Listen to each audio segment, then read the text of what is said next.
Rasa malu itu bagian dari iman. Maka Bapak Ibu yang dimuliakan oleh Allah, kalau ingin mencontoh orang yang sangat pemalu, itu tentu baginda Rasulullah Sallallahu Alaihi Wasallam. Bahkan disebutkan Rasulullah itu lebih malu dibanding perempuan yang belum menikah. Jadi seharusnya perempuan yang belum menikah itu malunya luar biasa. Tapi kalau belum menikah sudah hilang rasa malunya, lalu bagaimana setelah menikah Bapak Ibu? Kalau belum menikah saja rasa malu sudah hilang, lalu bagaimana setelah menikah?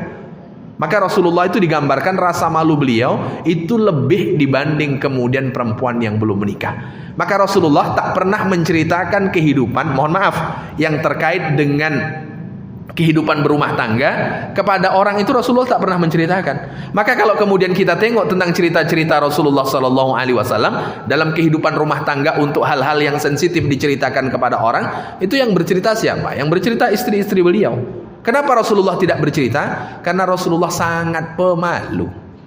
Maka di antara nabi yang juga sangat pemalu adalah Nabi Musa alaihissalam. Nabi Musa itu pemalu, sangat pemalu. Pada zaman Bani Israel, Bapak Ibu, laki-laki itu mandi sama dengan laki-laki. Dan kemudian mohon maaf, boleh tidak mengenakan sehelai benang pun. Waktu itu sama dengan laki-laki. Perempuan mandinya sama-sama dengan perempuan. Itu waktu zaman Bani Israel.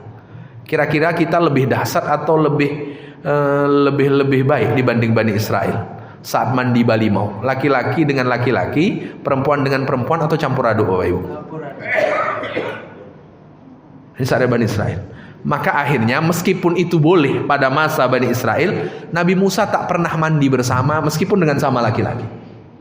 Akhirnya orang-orang Bani Israel curiga, jangan-jangan Musa ini punya kelainan. Kenapa? Karena dia tidak pernah mandi bersama. Ternyata Nabi Musa tak pernah mandi sama itu rasa malu yang begitu luar biasa. Meskipun sama-sama dengan laki-laki, Nabi Musa sangat malu kalau harus mandi bersama. Akhirnya orang-orang Bani Israel menaruh curiga kepada Nabi Musa.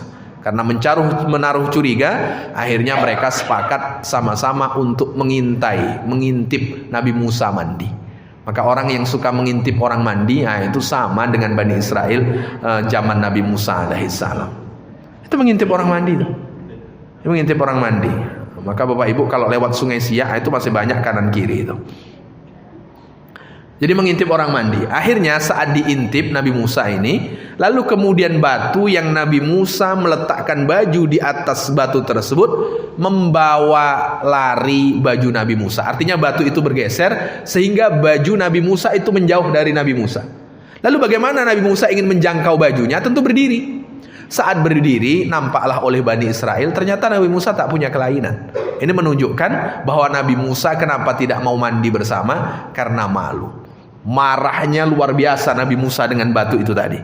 Ditonjoknya batu itu lalu kemudian berbekas 6-7 tonjokan. Kira-kira gimana kuatnya Nabi Musa Bapak Ibu? Kalau Ibu tak percaya, Bapak Ibu tak percaya, coba balik nanti tonjok tembok kita. Yang berbekas tembok atau tangan kita? Ini berarti Nabi Musa itu kekuatannya luar biasa. Maka Nabi Musa saat lapar itu kekuatannya sama dengan 10 laki-laki. Kira-kira kuat tidak Bapak Ibu? 1:10 itu. Itu kekuatan Nabi Musa alaihissalam. Kalau Nabi Muhammad itu 1:30.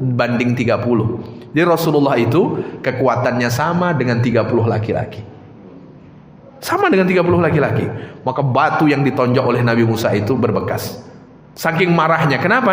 Karena pada waktu itu batu menggeser baju di mana Nabi Musa meletakkan baju di atas batu itu. Lalu menariknya Bapak Ibu, karena laki-laki pemalu, jodohnya juga perempuan pemalu. Siapa jodoh Nabi Musa Bapak Ibu? Kenal Bapak Ibu? Putri Nabi Su'aib alaihissalam. Siapa namanya? Sofuro. Sofuro itu perempuan yang sangat malu. Sofuro itu tak berani berjalan di depan laki-laki. Kenapa? Malu rasanya kalau harus berjalan di depan laki-laki.